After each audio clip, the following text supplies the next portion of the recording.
Hello students, स्वागत है आज की एक नई वीडियो में।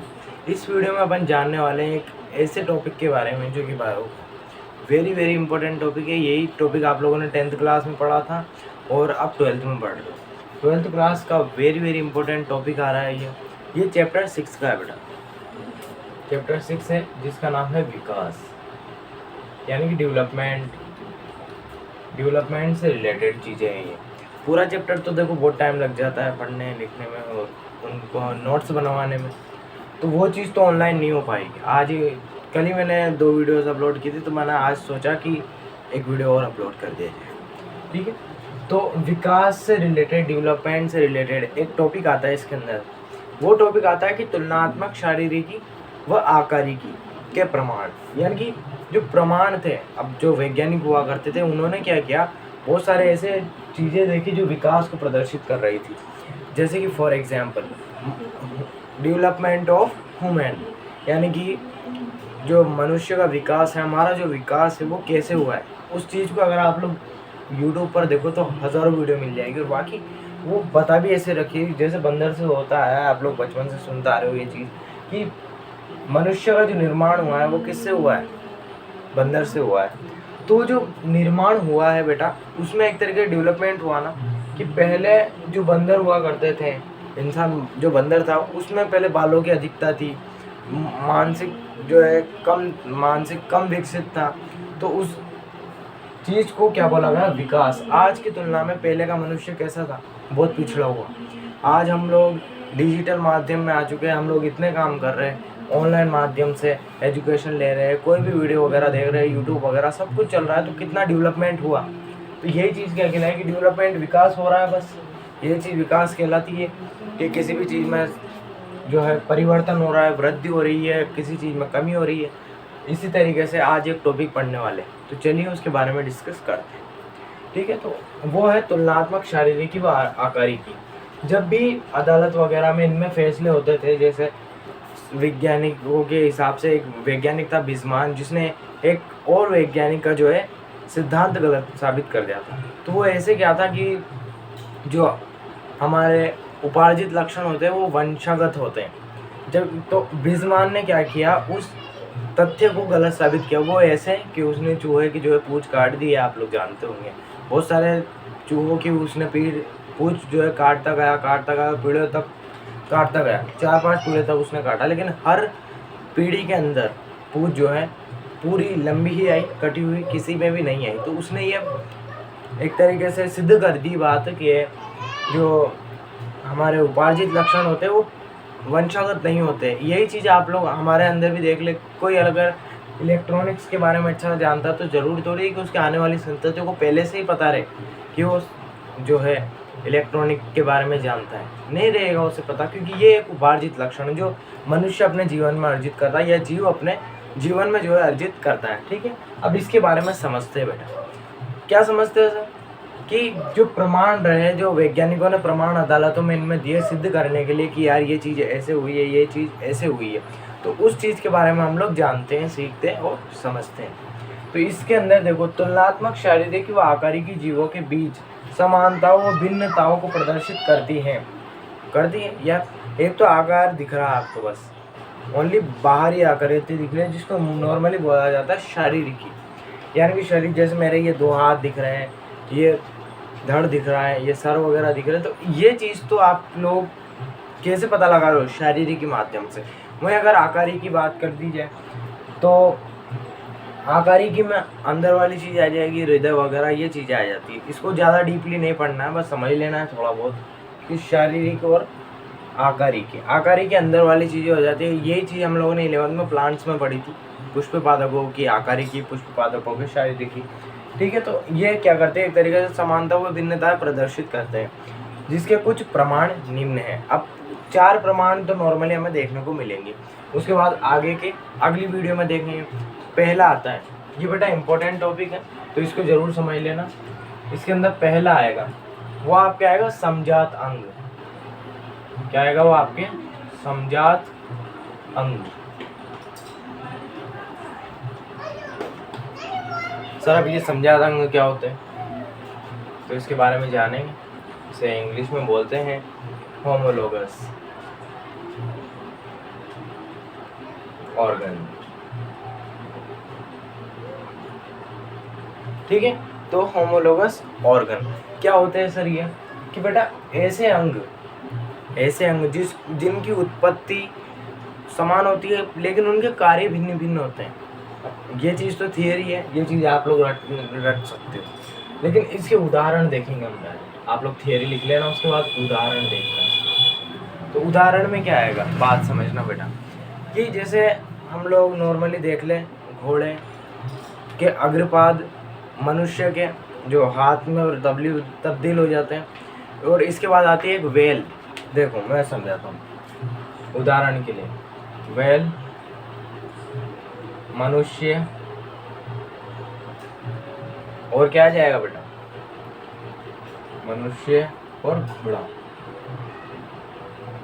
बेटा इनके जो अग्रपाद होते हैं ना, ये घोड़ों के तो दौड़ने के काम आते हैं, मनुष्य के किसी भी चीज़ को पकड़ने के लिए या पकड़ बनाए रखने के लिए या किसी भी वजन को उठाने के लिए काम आते हैं। वेल के जो है एक तरीके से पंख में परों में बदल जाते हैं, क्योंकि उसे पानी में तैरने के लिए गति प्रदान करते हैं, मतलब तैरने में सहायक होते हैं। ठीक, तो ये इन चीज़ों में सर क्या बताना चाहते हो आप, ये समझाता हूँ कैसे हैं। तो इनकी जब आप लोग भ्रूणीय अवस्था में जाओगे, जैसे मनुष्य का भ्रूण लोगे, घोड़े का भ्रूण लोगे, वेल का भ्रूण लोगे, जब ये भ्रूणीय अवस्था में रहते हैं तब हम इनमें चयन नहीं कर पाएंगे, इन्हें फ़र्क नहीं बता पाएंगे कि ये घोड़े का भ्रूण है, मनुष्य का भ्रूण है, या वेल का जो है भ्रूण है। तो वहाँ प्रॉब्लम आ जाएगी, क्योंकि ऐसे जब ये तीनों के भ्रूण जब हम एक साथ देखेंगे तो वो भ्रूण जो होते हैं एकदम समान दिखाई देते हैं, इनके जो अग्रपाद होते हैं बिल्कुल एक जैसे दिखते हैं। लेकिन जब ये जैसे जैसे वृद्धि करता है भ्रूण, तब वो घोड़े के अग्रपादों में, वेल के परों में और मनुष्य के हाथों में क्या हो जाते हैं, परिवर्तित हो जाते हैं। तो इनके कार्य तो अलग अलग हो गए, लेकिन उत्पत्ति क्या होगी बेटा, समान हो गई। तो ये क्या कहलाएंगे, समझाता हूँ सर। अब इनका अपोजिट होता है बेटा समवृत्ति अंग। समवृत्ति अंग,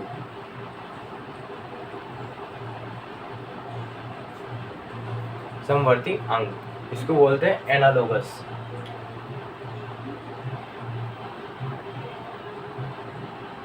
एनालोगस ऑर्गन।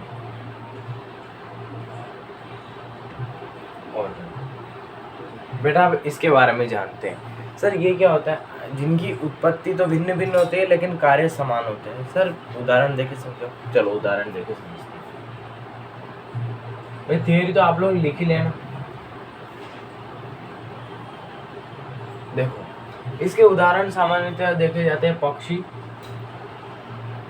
और किसमें, पक्षी में, और ये नॉर्मली देखे जाएंगे हमारे चमगादड़ों में। चमगादड़, गादड़ आता है शायद, चमगादड़ होता है। ठीक है, चमगादड़। इनमें कैसे सर समानता है, इनकी उत्पत्ति भिन्न भिन्न है लेकिन कार्य कैसे समान है। देखो बेटा, ये जो चमगादड़ है वो इसको अलग क्यों लिखा है, पक्षियों में नहीं आता, ये स्तनधारियों में आता है शायद तक, जहाँ तक मुझे लगता है। तो इस हिसाब से देखा जाए तो ये दोनों की उत्पत्तियाँ तो क्या होती है, भिन्न होती है, लेकिन कार्य समान होते हैं। भाई पक्षी अपने अग्रपादों का यूज़ करेगा उड़ने के लिए, चमगादड़ अपने अग्रपादों का यूज़ करेगा उड़ने के लिए। तो कार्य तो समान हो गए, उत्पत्ति भिन्न भिन्न हो गई। ये इनके चित्र वगैरह आपने 10th में पढ़ लिए थे। ठीक, अब ये चीज़ तो समझ में आ गई। इसके और भी उदाहरण देखते हैं, देख लेते हैं। कीट और पक्षी, अगर चमगादड़ ना भी लिखो तो कीट और पक्षी भी लिख सकते हो। कीट हुआ या बेटा क्या हो गया, पक्षी। कीट और पक्षियों के अंदर भी बहुत समानता है। कैसे, इनके जो पंख होते हैं ना, इनके पंखों में क्या क्या फर्क है वो देखते हैं अपन। इनके काइटिन से निर्मित होते हैं। किससे निर्मित होते हैं बेटा, काइटिन से। काइटिन से निर्मित इनमें पंख पाया जाता है। आर्थ्रोपोडा संघ के जीव बोला जाता है जिन्हें। जैसे हम मक्खी के देखते हैं तो मक्खी भी उड़ने के लिए यूज़ कर रही है, लेकिन वो जो है काइटिन से बने होते हैं। वहीं अगर मैं बात कर दूँ किसकी, पक्षी की, तो पक्षी के तो नॉर्मली अग्रपाद होते ही है, अग्रपाद। ठीक है, तो ये चीज़ आप लोगों को समझ में आ गई होगी। अब एक चौथी चीज़ जो मुझे इनमें सबसे ज़्यादा इम्पोर्टेंट लगती है, क्योंकि यह चीज़ थोड़ी ईजी है, वो चीज़ थोड़ी टफ आती है, लेकिन इंटरेस्टिंग वही है। तो वो टॉपिक है हमारा अवशेषी अंग।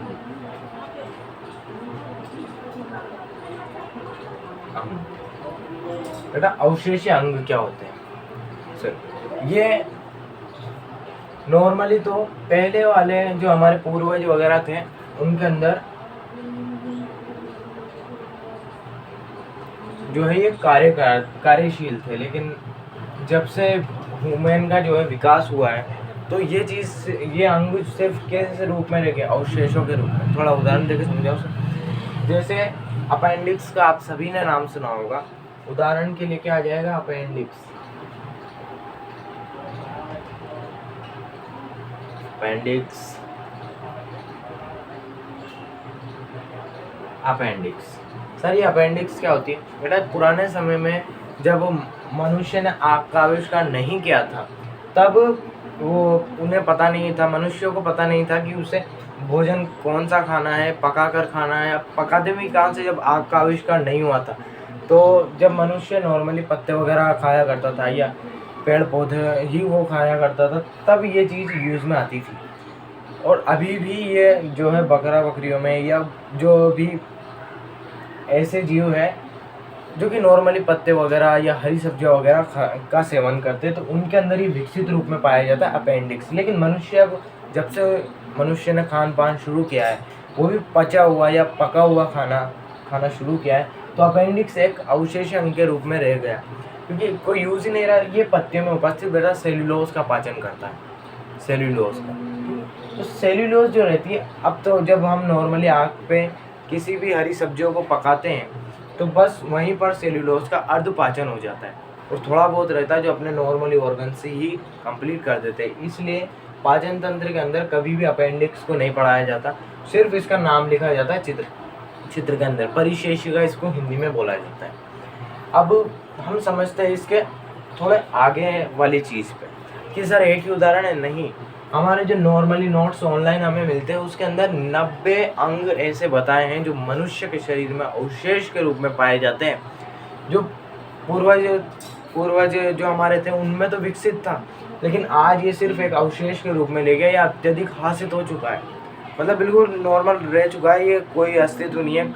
और शायद ऐसा भी हो कि आने वाले समय में ये चीज़ जो है बिल्कुल विलुप्त हो जाए, हमारे इंसानों के शरीर में नहीं मिले अपेंडिक्स, तो ये भी हो सकता है। ठीक है, तो इसके बारे में एक दो उदाहरण और देखते हैं। एक होती है बेटा अक्ल दाढ़, या अक्ल दाढ़ भी बोलते हैं उसे। तो ये दाढ़ वो होती है जो कि नॉर्मली मांस को चीरने फाड़ने का कार्य करती थी। तो बहुत सौ में अधिक विकसित पाया जाता है, और किसी किसी में दांत भी ज़्यादा मात्रा में पाए जाते हैं। जैसे 32 दांत होते हैं, बहुत सौ में 33 34 ऐसे पाए जाते हैं। तो वो जो है अक्ल दाढ़ की वजह से होता है वो, लेकिन अवशेष के रूप में रह गया, क्योंकि मनुष्य को अब ज़्यादा ज़रूरत नहीं पड़ती है, वो आगे के दांतों से भी मीट का जो है सेवन कर सकता है। तो इस वजह से वो चीज़ भी क्या हो गया, अक्ल दाढ़ भी एक अवशेष के रूप में रह गई। अक्ल दाढ़, ठीक है बेटा। अब आगे जानते हैं, आगे और उदाहरण है इसके, जैसे मसल टू,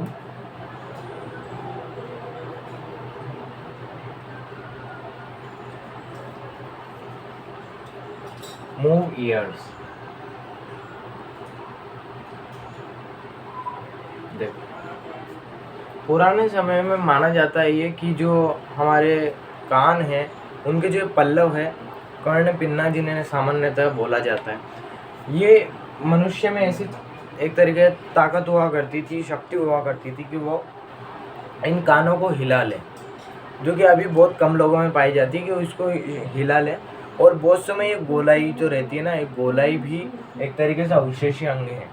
ये नॉर्मली हम नोट्स में इनमें जान सकते हैं, किसी भी नोट्स में। तो वो मूव ईयर्स जो मसल रहा करती थी, यहाँ पर मसल है अभी भी बहुत समय पाई जाती है, लेकिन वो सिर्फ और सिर्फ एक अवशेष के रूप में रह गई है, जिसका कोई यूज़ नहीं। अब एक और बात, वो होती है मेमे ऑफ मैल्स।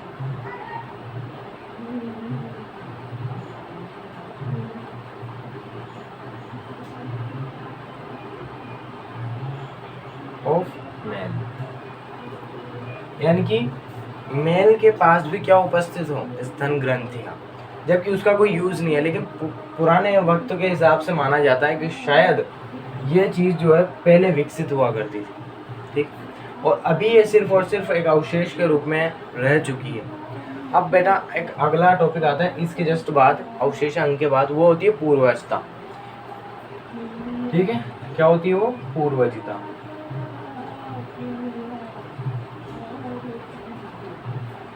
देखो, वे लक्षण जो उनके पूर्वज में विकसित थे परंतु विकास के दौरान उनकी संततियों में विलुप्त हो गए,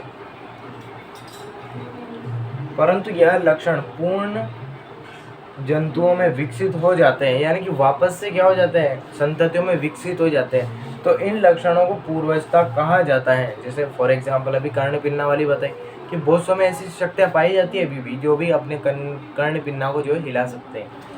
हिलाने की क्षमता बोल सकते हो आप लोग इसे नॉर्मली, कि कर्ण पिन्ना को हिलाने की क्षमता जो है ख़त्म हो गई थी। पहले के लोग जो है कान को आराम से हिलाया कर सकते थे, लेकिन अब ऐसा हो गया है कि ये चीज़ बिल्कुल अवशेष के रूप में रह गई है। तो इसके उदाहरण जानते हैं। वह रजनक दांतों की अधिकता होना, घने एवं लंबे बाल शरीर पर उगना, कुछ व्यक्तियों के बाह्य कर्ण को हिलाने की क्षमता वापस आ जाना। जैसे फॉर एग्जांपल मेरे भी जो है कान को हिलाने की क्षमता है, एक तरीके से थोड़ी बहुत सौ में पाई जाती है, ऐसा नहीं है भाई बिल्कुल में भी नहीं हो। लेकिन ये जो चीज़ें हैं ना, कुछ जैसे दांतों में अधिकता होना, हाँ, घने एवं लंबे बाल भी बहुत सौ में पाए जाते हैं कि उनके इतने घने बाल होते हैं, पूरे शरीर पर बाल पाए जाते हैं जिनके, तो वो भी किसके अंदर आ जाते हैं, पूर्वावस्था में। जैसे जैसे इंसान का विकास हुआ है वैसे वैसे उसके बाल खत्म होते गए हैं। ये चीज़ आप लोग देख सकते हो। अभी नॉर्मली बंदर देख लीजिएगा तो बंदर के शरीर पर कितने बाल होते हैं, वहीं अगर किसी इंसान की तुलना में कर दे उसे, तो यहाँ से ख़त्म हो जाते हैं इंसान के बाल। तो वो कैसे होते हैं? और माना ये जाता है कि पहले इंसान के पूरे शरीर पर यहाँ सब जगह बाल हुआ करते थे। ये जो जगह बचती है ना, ये गर्दन वगैरह सब जगह पर जो है बाल पाए जाते थे। तो अभी भी अगर किसी में पाए जाए तो वो क्या कहलाएगी बेटा? पूर्वावस्था कहलाएगी, कि वापस से पूर्ण आ जाए वो चीज़। तो अभी यहाँ तक तो हो गया।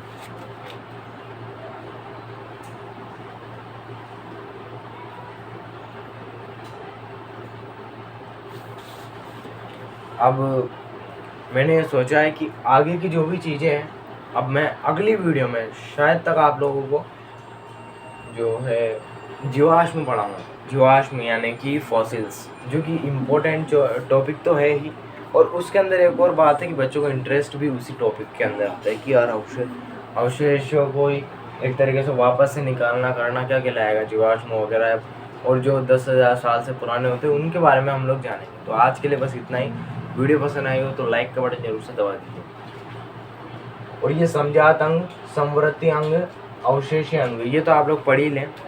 इसमें और इसमें बहुत समानता है, अवशेषीय अंग में और पूर्वावस्था में। तो आप लोग ये इंपॉर्टेंट टॉपिक है, सबको समझ लें। इनके उदाहरणों को चाहे तो स्क्रीनशॉट ले लें, ठीक है। Thank you so much, thanks for watching.